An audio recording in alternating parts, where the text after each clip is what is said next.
So welcome to this, our second live lunchtime webinar.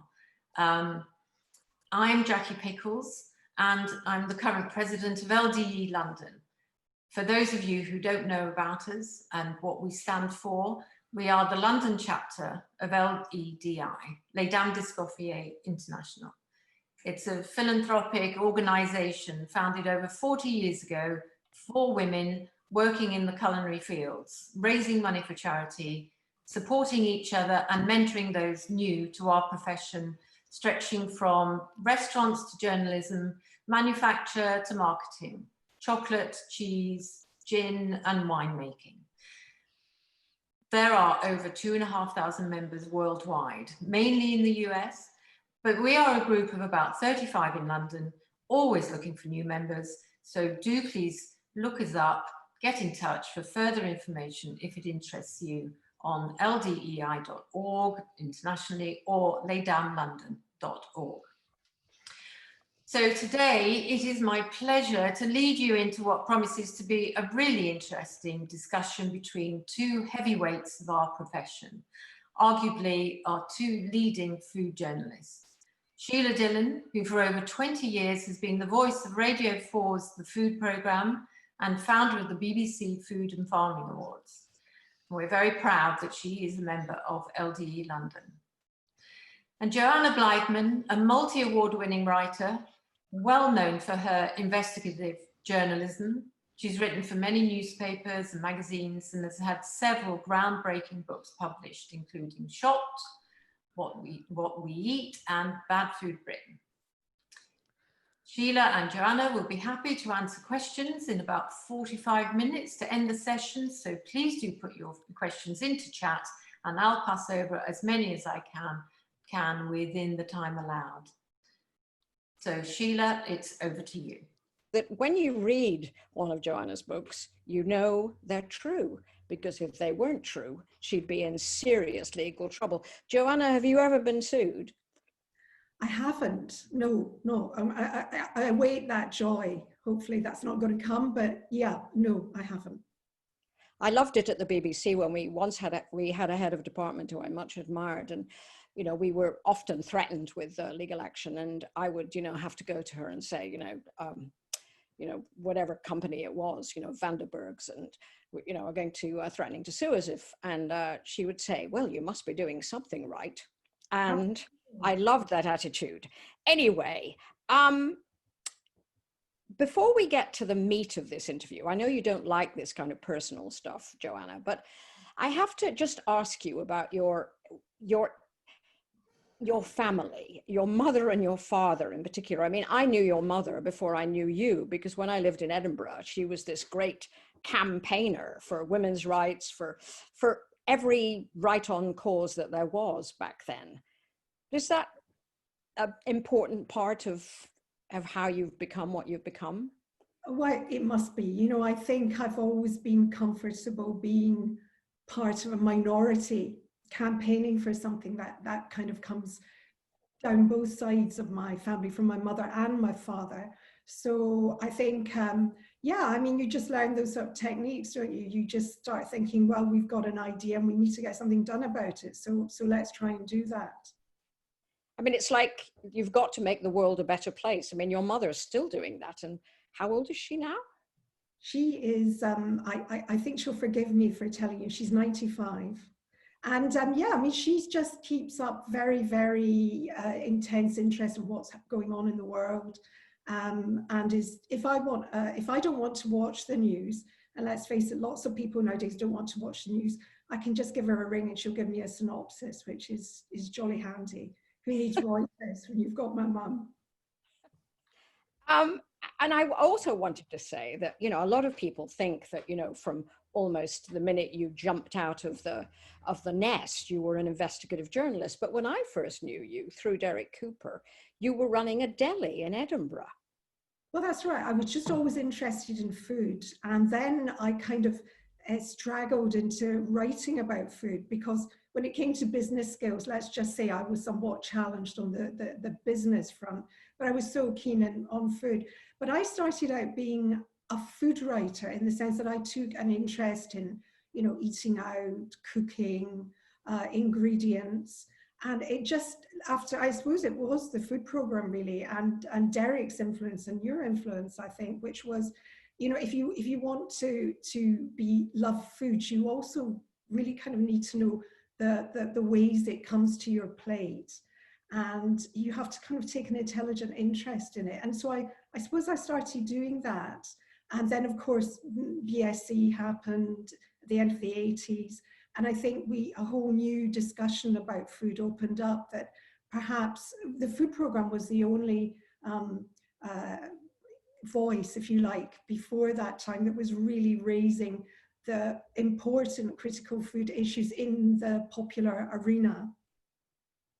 Because many of your critics, you know, your food industry critics, you know, see you as someone who's far too aggressive and far too black and white and far too forgiving of, you know, what most people eat.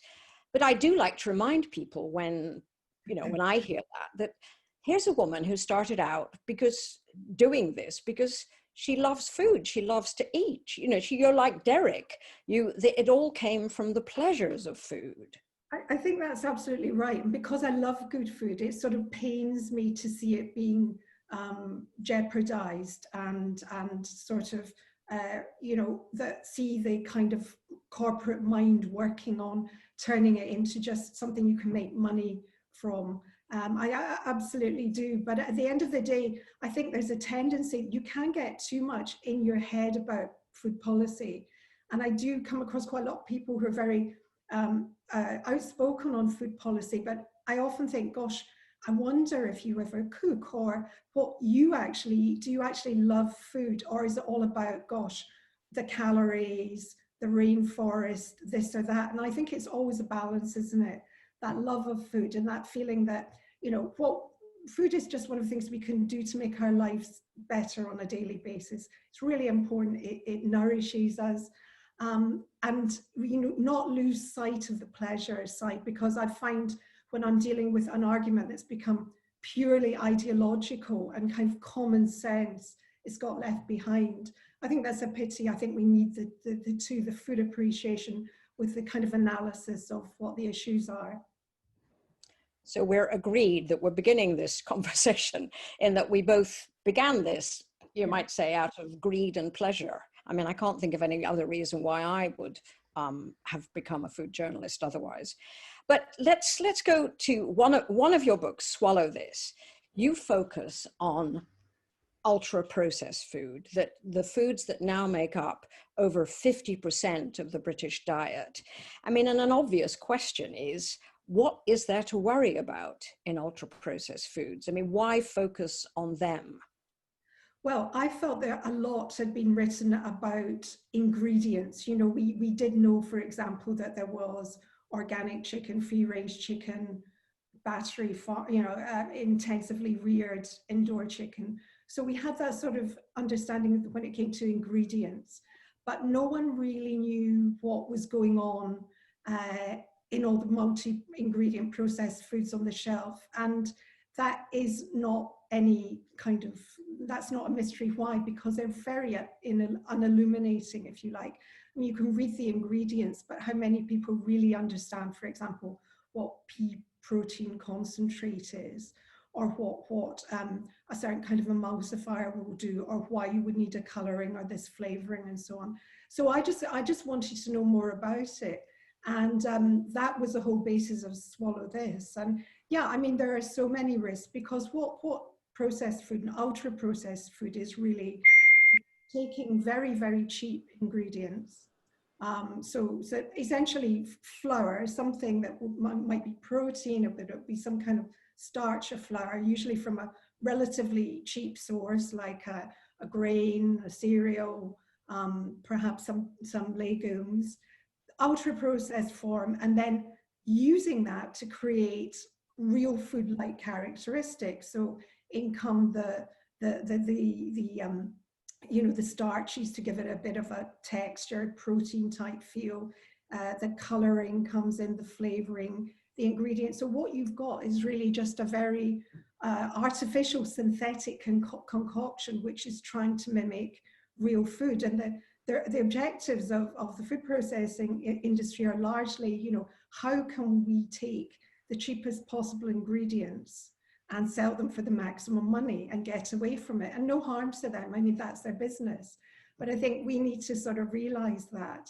My view is that when you take whole natural ingredients, the more you process or ultra process, the more you compromise them on their nutritional content. You introduce new risks that you don't have from natural, straightforward food.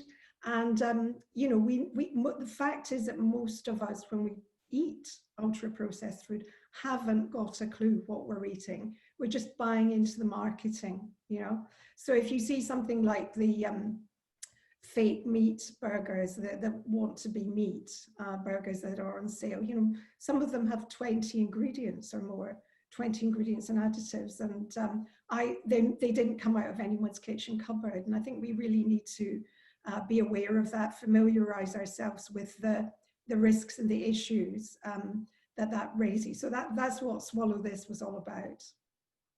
So you don't think it's coincidental that Britain, with its highest consumption of ultra-processed foods in Europe, has also the highest levels of cancer, heart disease, etc., diabetes type 2, obesity? You think those two things are linked? They absolutely are. And I think it's a question of, do you want to hang around until this is somehow mysteriously scientifically proven or verified?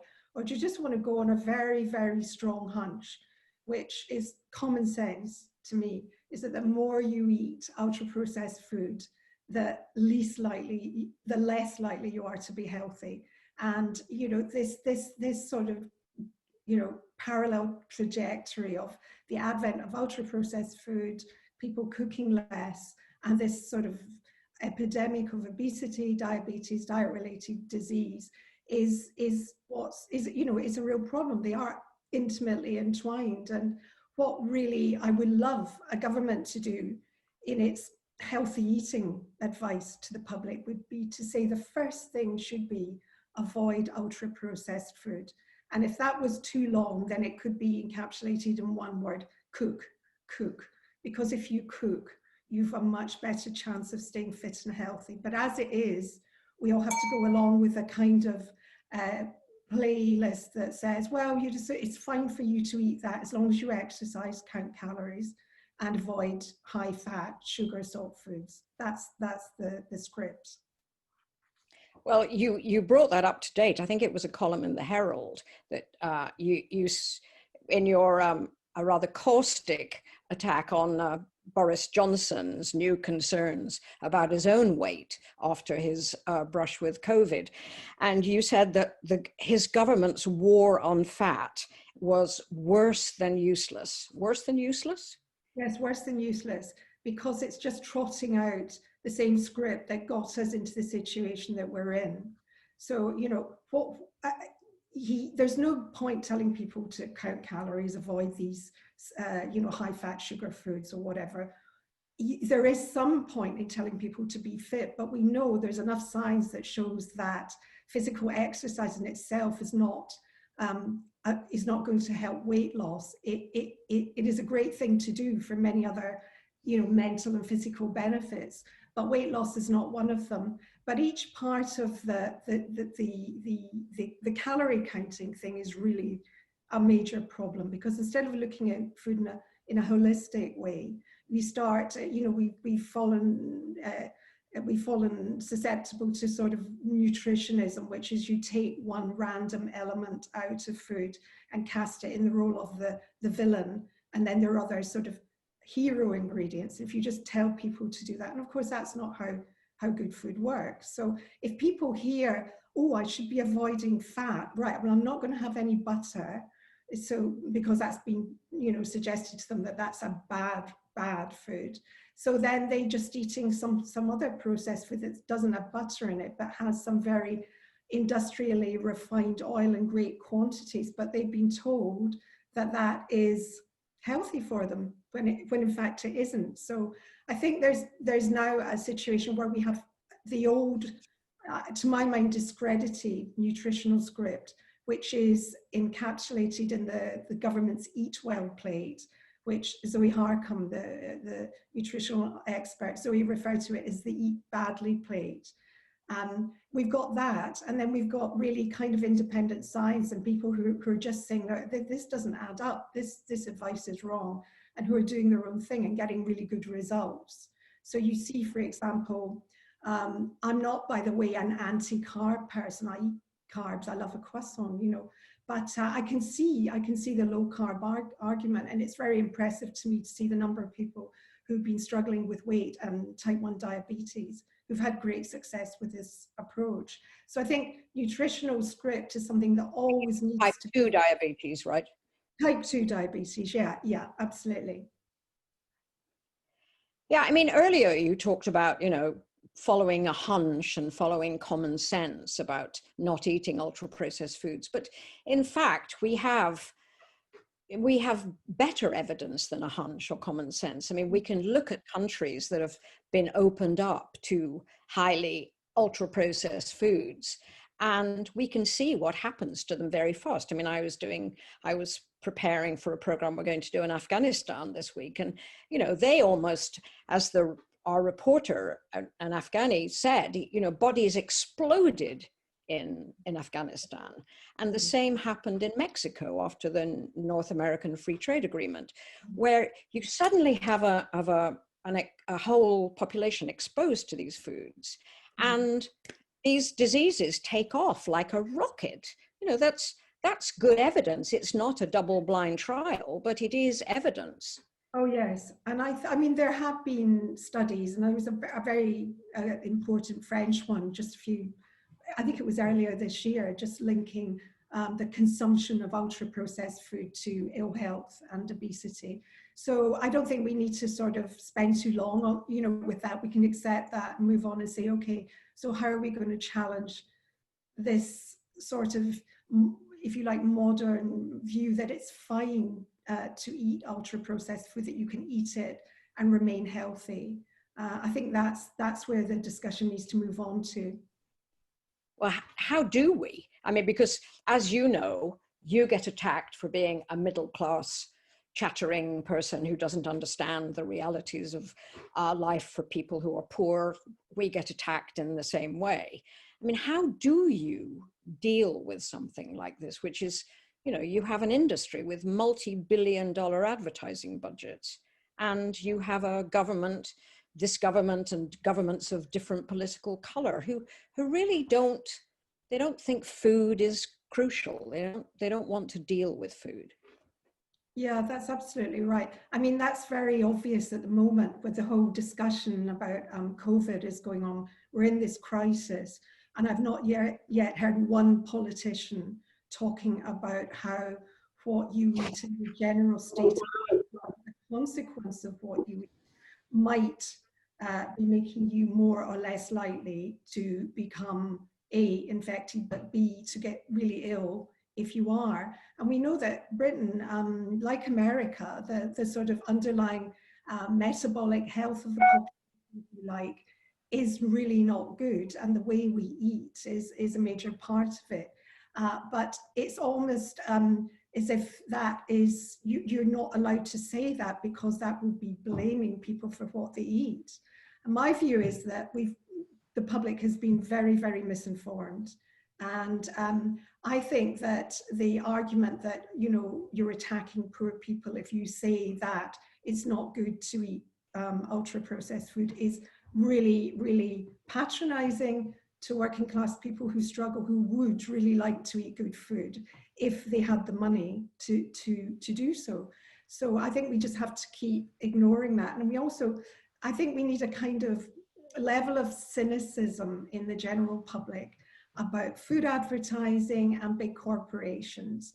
And people need to realize, and I think many people do, that they're not there. Their first goal is not looking after our health and well-being, and that they have another set of objectives, and therefore we can't automatically trust them. And I think the public health establishment has a real role here, instead of seeing itself as the sort of biddable partners of the big food companies, sort of kind of translating what they want to the public. They need to actually say, no, actually, these companies are a problem. And here, you know, here's our guidance. It's quite straightforward, trying to avoid ultra-processed food. You know, read the ingredients labels, just simple advice like that. That would make such a difference, I think. But you mentioned the big, you know, the big elephant in the room, which is people on low incomes, you know, people who have to think twice about turning the stove on. You know, leaving aside for a minute the fact that we have 2 or 3 generations now who haven't been taught to cook, and but you know, we have a gig economy. We have stunning levels of inequality. Absolutely right. And is what we're talking about. And it plays out in the food system, doesn't it? But I mean, for me, there's a fundamental principle here that we need to understand, which is you cannot correct, you know, food problems just in a food arena. To me, food poverty is I almost don't believe in food poverty. I believe in poverty. And I think there are 3 elements to making sure that people are not in that. You know, we need living wages, affordable accommodation, and when people, you know, are you know, haven't got a job, having a difficult time, we need a proper welfare system. That's what we need to deal with what we might call food poverty. We cannot correct, in inverted commas, food poverty by saying, yeah, so let people eat cheap food, cheap bad food, because we're just basically turning a blind eye to the fact that we're making their lives and their prospects worse. You know, we're encouraging obesity and we're encouraging ill health, and so for me, the food industry is always really good at presenting itself as a sort of white knight on a charger, you know, putting food on the plate of poor people, and this is seen as a sort of democratic thing. And I think it's totally false. And I think the argument about, as I've said, about poverty is to do with poverty in general, and those are political issues that need to be solved in the housing, you know, income, employment spheres. It's interesting, isn't it? Because so many people have got behind Marcus Rashford, the remarkable young footballer, you know, changed the government's mind. But you can see he understands that it's poverty, you know, that as I think it was on Twitter yesterday, he said, imagine that every child all children began life at the same starting line. Imagine. Yeah. That's what we're trying to imagine through food, isn't it? We're trying to understand what you are to try and get a food system that takes into account these things. Well, it's funny. The other day I was reading an article about tablescaping, and tablescaping is laying your table in a most beautiful way. So particularly for Christmas, so it's all sort of groaning with reindeers and cut crystal and starched linen napkins and so on.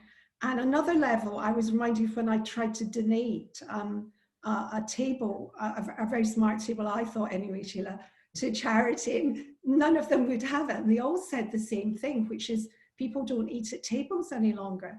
And the reason for this, one of the main reasons for this, is that people need to use the dining room for someone to sleep in to make their rent affordable. So most communal flats now won't have any sort of public room other than the kitchen because everyone's sleeping in the other ones.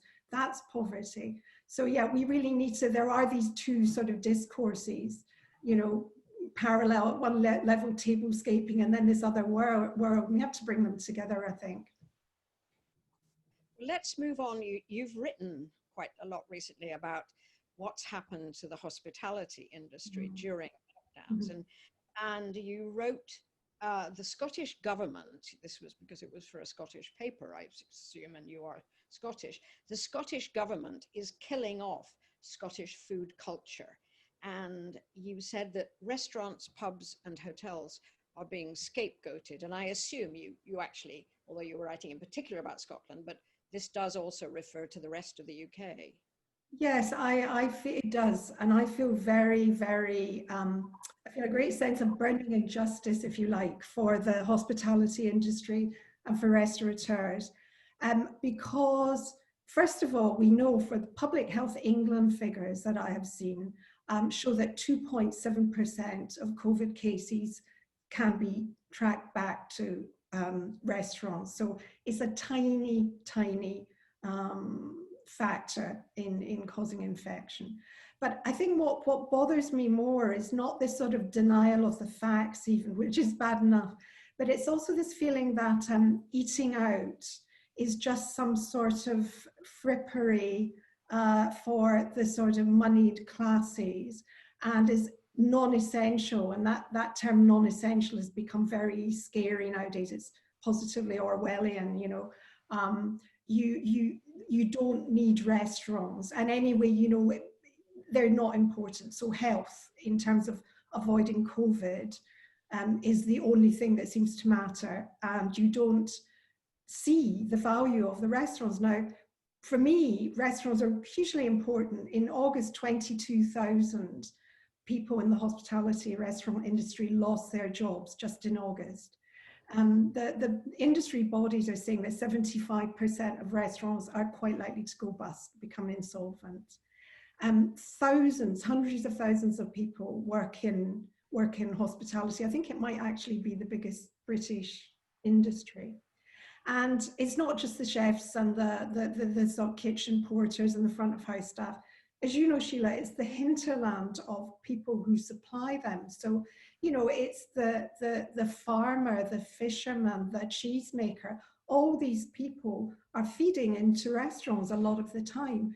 And they're an integral part of our food culture. And they need, if you like, a dual business. They need the restaurant business to keep them going as well as the retail business.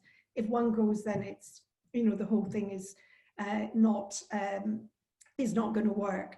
So and there's also in Scotland where we're dealing with a slightly kind of prohibition era type thing about alcohol.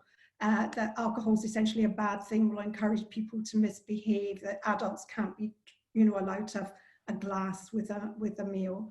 And I think there's just a lot of really, it disappointed me, if is the best way I can put it, to see how trivial and superficial many people's appreciation of restaurant was, and had no idea how important they are. You know, if 75% of restaurants close in the UK, we'll see high streets that are totally dead, you know, shuttered up, no life. So it's about the energy, the sort of life they bring, and the culture, the food culture that lies behind that. So I'm very keen that people start to value restaurants more. I think this is really important, because to me, eating out is a civilized part of life. It's just a wonderful tradition that we need to sort of really support and see it not as some sort of occasional extra that can just be got rid of when push comes to the shove. It has to be something that's valued, if you like. And as you've just said, you know, is the final way that huge amounts of quality food from small and medium-sized producers reaches us. You know, Professor Tim Lang has attacked this government for, you know, a food policy that's based on leave it to the supermarkets. That's it, you know, that everything will run smoothly. It doesn't matter if restaurants close. It doesn't matter if small food producers close. You know, leave it to the supermarkets. What do you make of that? I think that's right. I think that the government has no sort of sane or sensible food policy at all. And subsequent governments haven't been any better, actually. It's not even this particular government. When it comes to eating out, I think that's a weird one. That's not just leave it to the supermarkets. That's an almost kind of puritanical disapproval of, you know, if you have fun and if it's a nice thing to do, it must be bad for you. You know, it's not going to get you to heaven with the anointed elect. So that's not quite covered. The anti-hospitality attitude isn't covered. But also, I think there's also a real lack of appreciation that, you can't just sort of mothball restaurants and they all bounce back. And I think a lot of people are actually in a little dream world at the moment. They think, oh no, I won't go out to restaurants just now, but I'm sure they'll still be there. They'll all come back. I've had people say that to me, oh, I'm sure they'll bounce back. And I don't think they've really realized the extent of the jeopardy for restaurants when you have the top chefs in the country saying, we just can't keep going like this. You really have to take account, unless you're saying, yeah, well, let's just be a culture that doesn't ever want to have restaurants again, because of course it's unimportant. And I mean, I find that terribly disappointing, but it's maybe something that hospitality, business and restaurants, when we get through the other side of this immediate COVID problem, can work on, just visualizing to people who live around them and in their area, how many people work there, just a kind of group photo of all the people who work there and then all the people who supply them. And I think that might make people realize really how integral they are to our economy and just to our general well-being, the quality of life. Which makes me think about a book I've just been reading. It's called Scoff, A History of Food and Class in Britain by a woman called Pen Vogler. And it reminded me of how many centuries we have been constructing our I think, very peculiar attitude to food, as a way of distancing ourselves from our social inferiors. If you're, one of the, I mean, and it's millions of layers of doing this. It's not just like upper, middle, lower. And she says towards the end, she says, we seem to ask the wrong questions about food. We want it to say something about us, our identity, our status. And, it seemed to me she was right, that she said, how will we get to the point, the question we should be asking, like, what is good food? It is peculiar, isn't it, in Britain? I mean, the French are just as snobbish as we are, but, from the top to the bottom, they would still, whether you go to a Michelin-starred restaurant or you never could, you still appreciate certain basic things like good cheese, good bread, good charcuterie, seasonal veg. Yeah. How do we get, what do we do about our strangeness? I mean, we are strange. And that was one of the reasons I wrote that book, Bad Food Britain, because I did see Britain as, if you like, the outlier. It was the country that was different from the rest of Europe. The country that always had its bag in its hand in a bag of crisps and a can of Coke in the other. What we had in common with the Americans, so these sort of Anglo-American eating patterns seem to be different from European patterns. And I think that's still largely the case. And I know it's easy to romanticize, European food, but I mean, I think of Italy, where good food is regarded as a sort of democratic entitlement. If you think of Italian cucina povera, the poor people's cooking, it spawned amazing food, wonderful food. So there was always a level, an understanding that I think in mainland Europe that everyone has an interest in food. Here, I know I'm not answering your question. I don't know what we do about it. I think in some ways in Britain are in to sort of say to people, look, we need to be more interested in real good food is health, because for some reason I think Europeans tend to just approach food in a kind of cultural way. They sort of they followed what the traditions in their family were, and they tend to be good traditions. I think in America and the UK, we're more cerebral about it. And I think health is often the way that most people get in to this discussion. And I often have people saying to me, like, thank you so much for example, swallow this, which is an unpleasant read in some sense, because when you read it, you really won't want to be eating processed food again. But people said to me, thank you so much, because by making me read that, you made me realize why I don't want that, and why it's worthwhile trying to, construct my diet around whole, relatively unprocessed or minimally processed food, and to cook most of the time.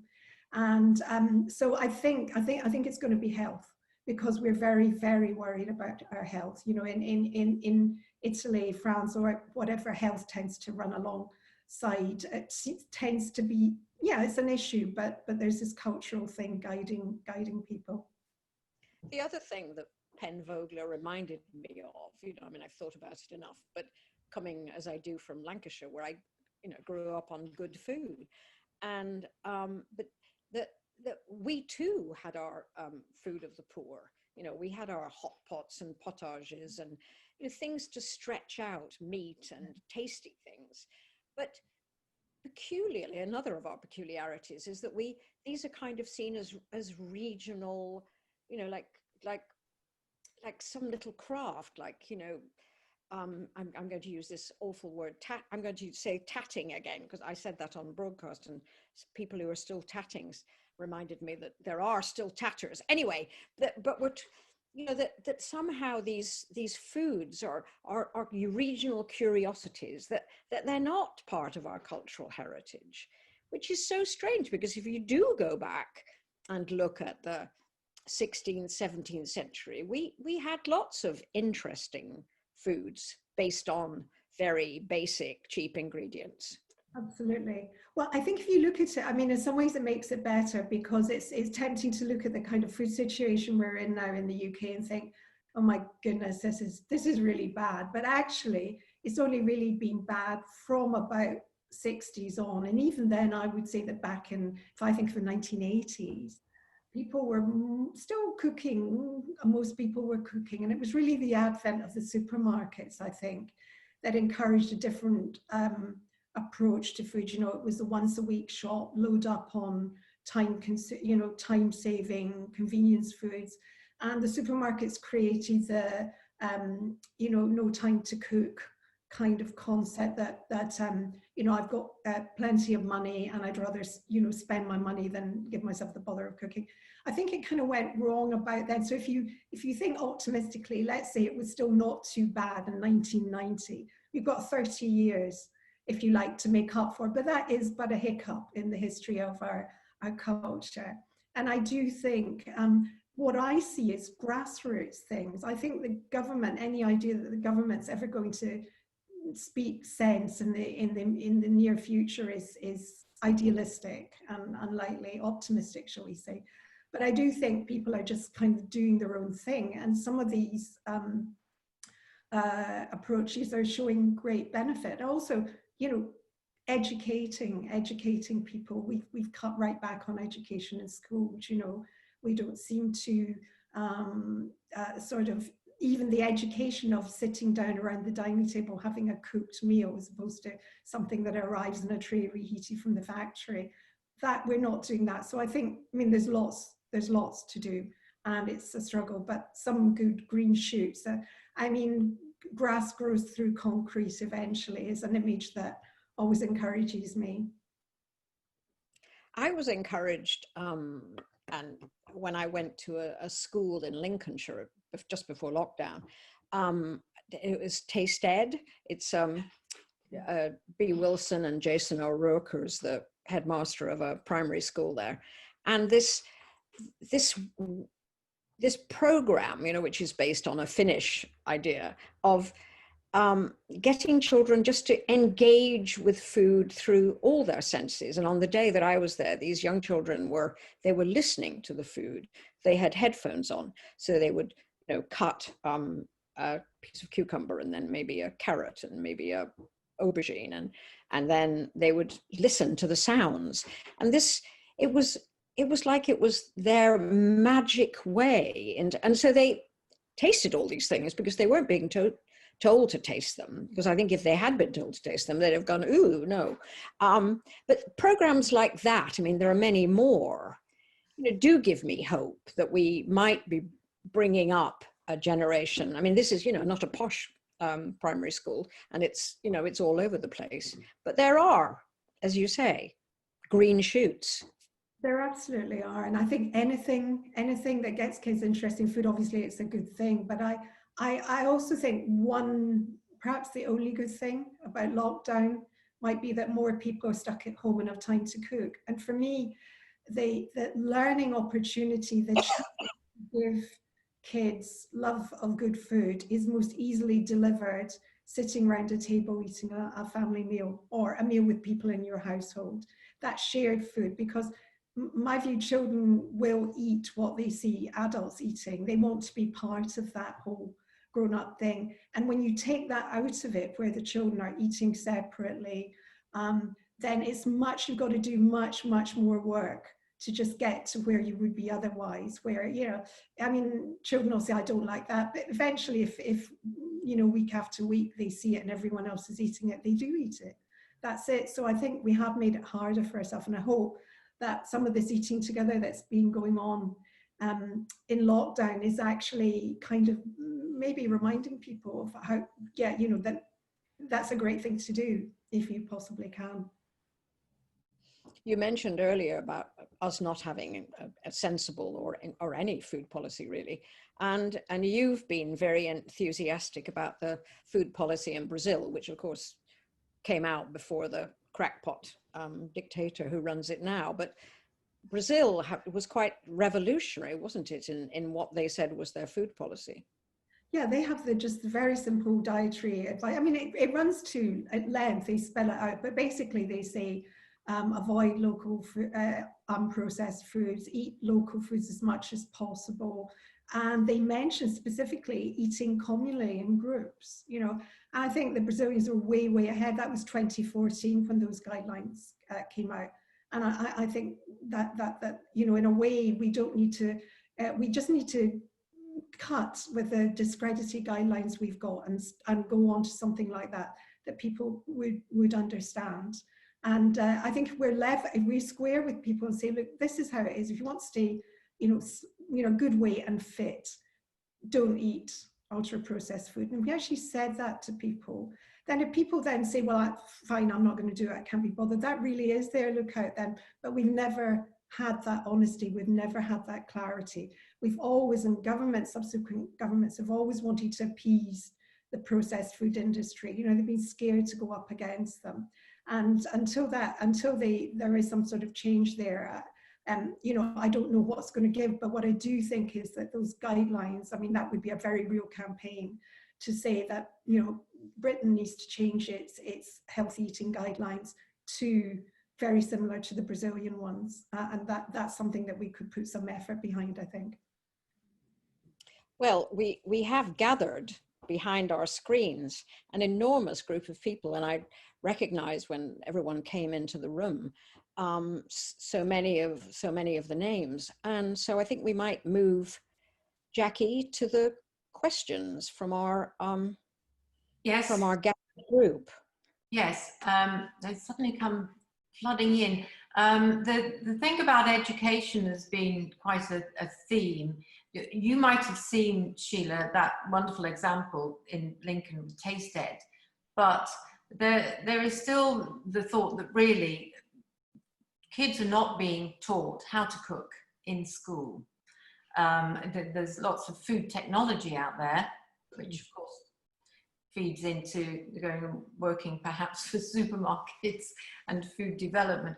But in terms of actually learning about food and how to cook, doesn't seem to be happening. And Lucy Brown was saying not only are kids not taught, but still today doctors are not taught about the importance of food and nutrition.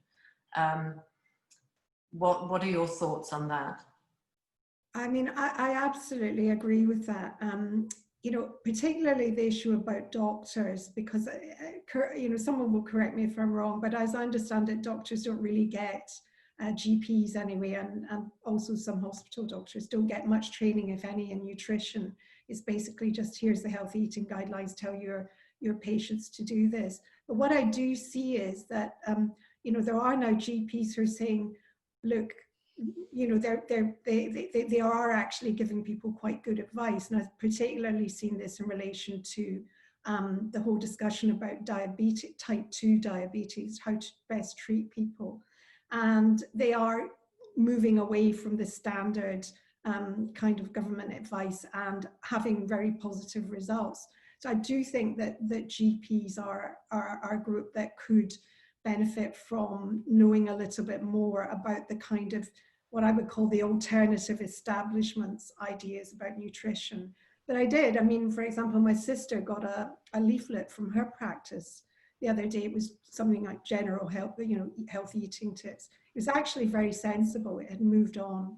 And it moved away from the old avoid fat sort of advice, which I think is fantastic progress.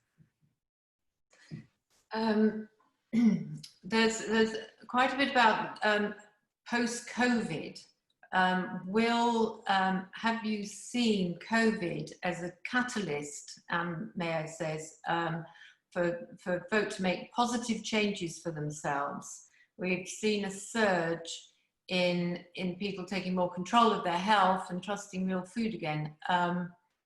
So are you hopeful that perhaps all this home cooking that's been going on may carry on? And also, as Beth Paff says, you know, more and more people seem to be flooding into the farmers' markets.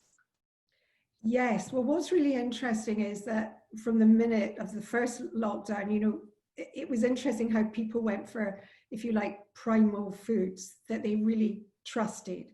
So, you know, eggs disappeared overnight. You know, there was a real stampede for eggs, and meat sales went up. So while the sort of vegan burgers were sitting on the shelves, not attracting a great deal of interest, meat sales went up initially. I think it was 26.9% or something like that.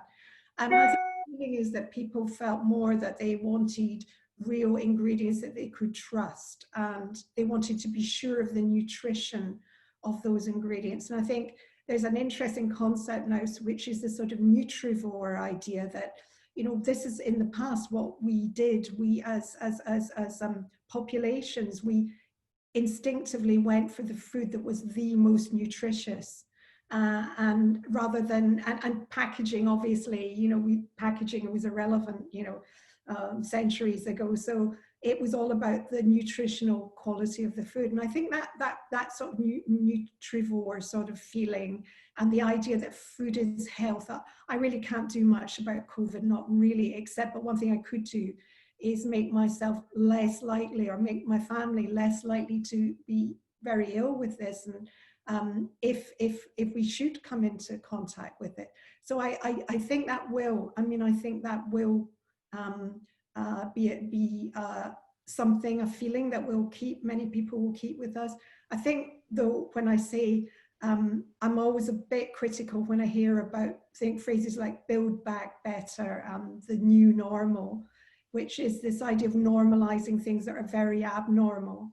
And so I'm not one of these people who say, oh, you know, lockdown's been wonderful, it's brought us back, you know, to a good place, and, you know, we're going to make, we will necessarily make all these changes now. I think there are good things and bad things about it.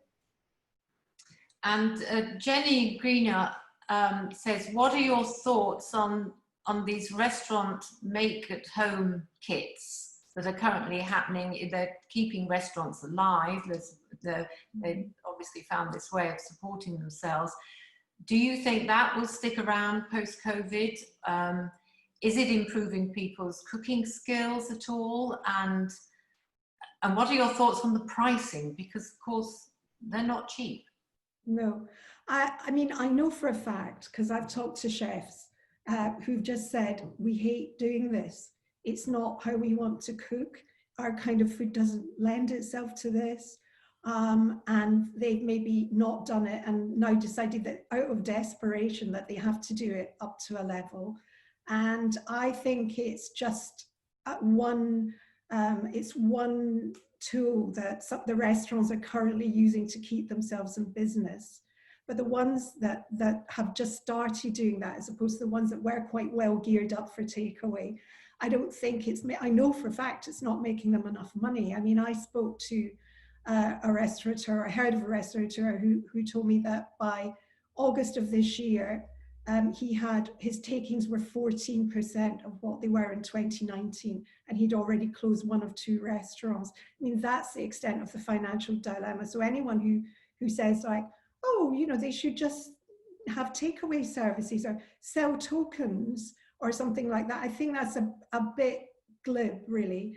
I mean, obviously, I will have a takeaway. I'm not anti-takeaway, but for me, it's always second best to the real experience, you know, which is sitting at a table, surrounded by other people, you know, with chefs cooking in the kitchen. This is one of life's great experiences. So I would say if it's a means to keep restaurants from going, you know, insolvent, say this month, then, you know, I'm right behind them. But I don't think people should be under any illusions that they can suddenly change their business model and continue that indefinitely, because it just won't work.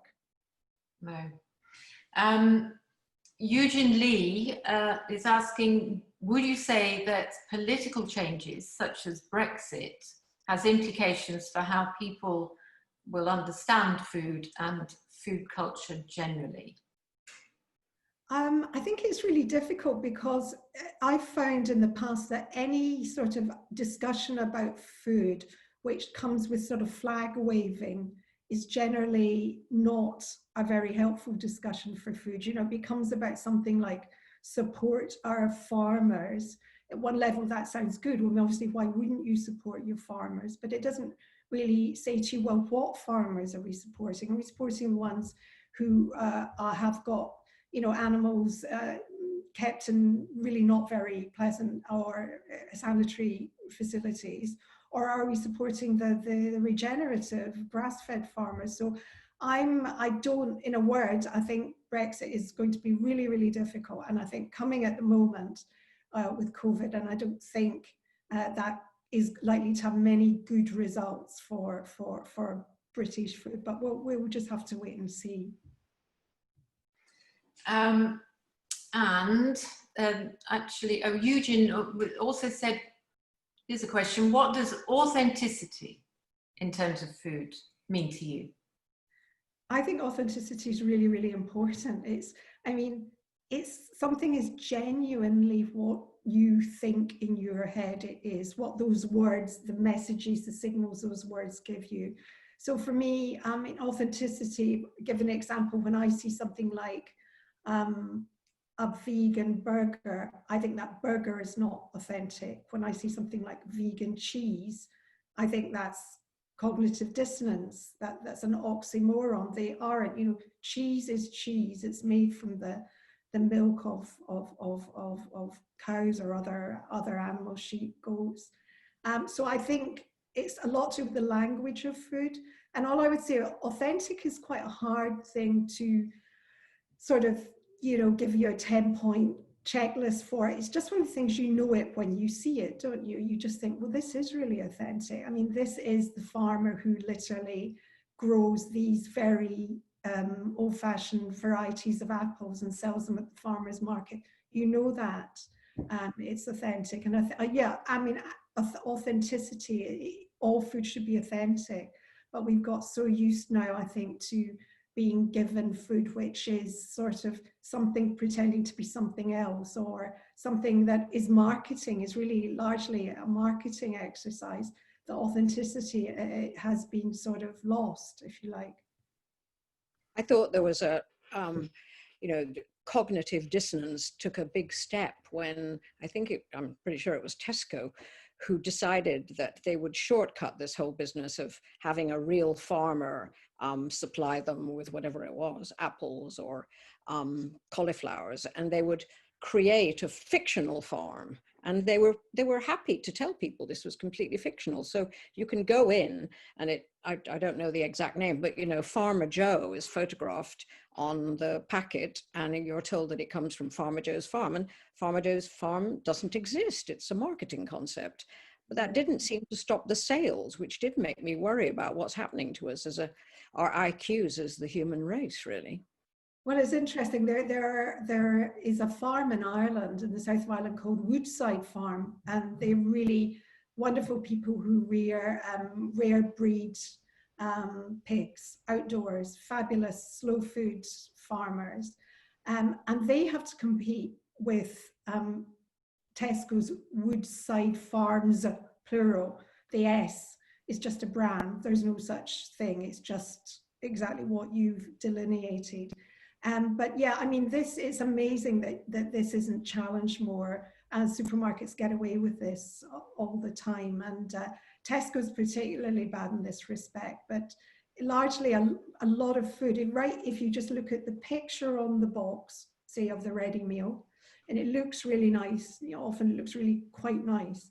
You take it out and then you look at this miserable sort of prison meal in the container, and it's actually got nothing, it looks nothing like that thing. And I think right away there's no authenticity. We're all being played, we're all being conned up to a point.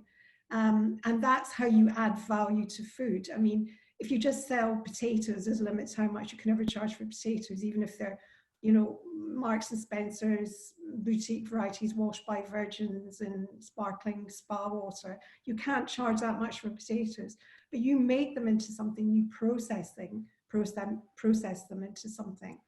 And it's a license to print money. So this is why processed food is such a fabulous money-making exercise for corporations, because you can make far more money out of it than you can out of real, honest to goodness ingredients. We've got a question here. It might be a little bit too big for in the last 3 minutes, but from Jo Wilson. She wants to ask regarding the fake meat burgers. If, as a society, we need to eat less meat to reduce carbon emissions, and perhaps move towards a more environmentally and nature-friendly food system with better animal welfare, shouldn't processed veggie, vegan food be part of the solution alongside the better food, better cooking education, etc.? Yeah, I mean, the thing is that I think if we were to look at the sort of carbon footprint, and in fact, the footprint in general of something like a vegan lookalike burger, we find it's very heavy indeed, because the most of the bulk ingredients come from monocultures, land which has, pesticides lavished on it, lots of artificial fertilizers. The soil is tilled routinely, killing all the soil life. And we now know that a living soil is absolutely crucial to fighting climate change, the climate crisis. So I don't think that the impact, the production costs of sort of lookalike vegan food have been properly computed. And I think they would not compare well to livestock foods like eggs, meat, dairy, produced in regenerative farms. And I think the discussion now needs to be not, I don't really personally agree with the eat less meat. If someone says to me, avoid factory farmed meat, I'll 100% sign up for that. But when someone says eat less meat, what that does is lump in the very principled regenerative farmers, the people whose mode of farming is actually locking carbon into the soil, taking it out the atmosphere and locking it back into the soil. We're lumping them in with what is often the worst example of industrial livestock farming, usually from America. So I think that sort of question, I hope I've tried to unpick it a little bit, but I think the answer is I'm not signing up for a blanket unqualified eat less meat. I think that's something we need to challenge. Yes, I'm on a Zoom, and you can come and collect my. Oh, Alison, you're suddenly on. I just saw something here. Oh yes, Claire Turner says, I can just squeeze this in, I think. Our parents came from a waste not generation. Do you think post-COVID people will be more aware about wasting food, whether that means eating less or discarding less and utilizing more of the produce that they go out and buy? I'm not sure about that. I think that people have a long way, we have a long way to go to make people understand that packaging issues around food, the waste side of things. I suppose I would say to people that the best way not to waste food is to shop little and often. And that means using local shops largely where you have them. I fully appreciate that in some areas there aren't any. But the more we can localize our food supply, the better. Because for me, the big enemy, the biggest creator of waste is this sort of, I go into the supermarket, I don't really enjoy it very much. I'm going to load up with all this food when I get there. When I come home, I'm going to take all the food out the fridge that I bought there last week. It's still there. I'll throw that out. I'll refill it with this. And I think that sort of model of shopping has been really, really bad, combined with this sort of use by best before a date, which really does tend to confuse a lot of people. So again, I think it's not a simple solution. It's a question of changing the way you shop. And if you change the way you shop and it tends to be more local, I think you will waste food less. And I also think you'll generate a lot less packaging. And just finally, I would say, you know, I'm happy that I almost never have to shop in a supermarket, and it brings joy to my life that I can. And I find that the time when I used to shop in supermarket, my bin was absolutely full of plastic waste and packaging, and shopping locally just cuts that dramatically by 70% or something like that. So I think there are many reasons for relocalizing the way we shop, and really in the current climate, really supporting the local shops, and particularly in England at the moment, where a lot of local shops have been forced to close while the supermarkets have been allowed to trade, selling exactly the same or selling the same categories of food. And I think it's really, really important. Sorry, not food, but I think things like flowers and so on that we often buy when we're shopping really need to support the local shops. Yeah, and I have found going to the farmers markets, which have all been open throughout, I've been building more and more relationships with the stall holders, and there's just a joy every Saturday morning. In fact, I very often go to more than one market, and it's just really great to meet the same faces and to see what they've grown or produced that particular week, and it gives you a skip in your step as you go home with leeks sprouting out with great fronds of fennel, etc. It would be great if everyone could shop like that. Sheila, could I just say that what we found when we were doing the program we made under the last lockdown about the corner shop, is that a lot of people in the corner shops that we spoke to all over Britain, a lot of people were coming in and saying, oh, this is amazing because it's not very expensive, is it? And because the supermarkets have sold us this thing that not only are they convenient, but they're really cheap. And that there's a lot, we don't want, that's another subject, the cheapness, but in fact, corner shops, small shops often are selling fruit and vegetables much more cheaply than supermarkets. It's certainly true of shops around me. And you spend so much less when you're not piling your trolley, where you think, oh, I could do with that. Oh, that'll be nice. But in fact, you do spend more. Okay, Sheila, can I leave you to wrap up here? Well, this has been a great deal of fun for me. I mean, I know that we were supposed to do more than make an enjoyable hour for me, but it's been a great pleasure talking to Joanna Blythman, who I have admired all my working life, and a great pleasure to see so many interesting people in our audience. And thank you for those fascinating questions. And I know that there were lots and lots and lots we didn't touch on. So let's do it again sometime, Jackie. Yes, we'll be doing it.